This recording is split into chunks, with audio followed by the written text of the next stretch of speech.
عتاب محمد أبو تريكة لنجم الأهلي بعد الهزيمة أمام ريال مدريد. شاهد ماذا قال. ولكن قبل أي شيء صلي على الحبيب، ولا تنسى الإعجاب بالفيديو والاشتراك بالقناة حتى يصلك كل ما هو جديد وحصري.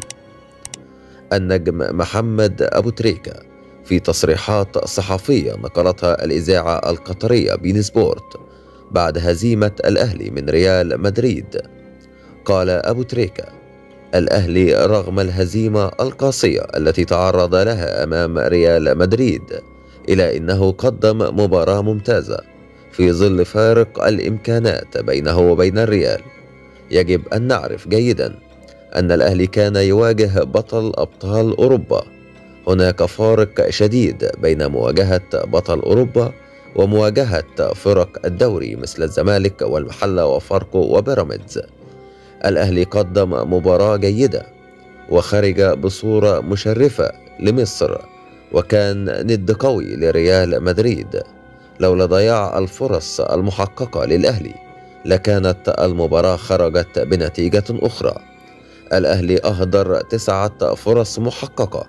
لو كان سجل لاعبي 4 فرص فقط لكنا نتغنى الآن بالأهلي وبإنجازات الأهلي.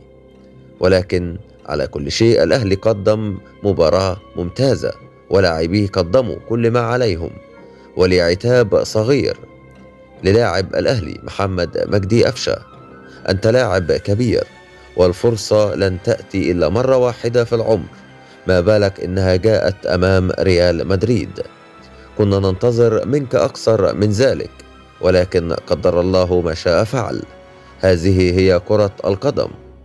على لاعبي الأهلي غلق صفحة ريال مدريد والتفكير فقط في المباراة القادمة أمام فلامينغو البرازيلي.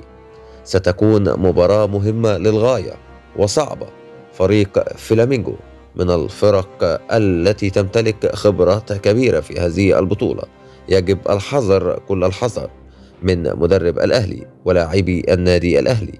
يجب عليهم التحلي بالتركيز التام خلال الساعات القادمة. الأهلي عودنا على العودة بالميدالية البرونزية. واختتم أبو تريكة حديثه بتوجيه الشكر للكابتن محمود الخطيب ومجلس الإدارة، وإلى الجهاز الفني بالكامل والجهاز الطبي، وإلى كل لاعب في لاعبي النادي الأهلي، خاصة محمد هاني وحسين الشحات. إلى هنا تنتهي حلقتنا، ونلقاكم بإذن الله في حلقات قادمة. والسلام عليكم ورحمة الله وبركاته.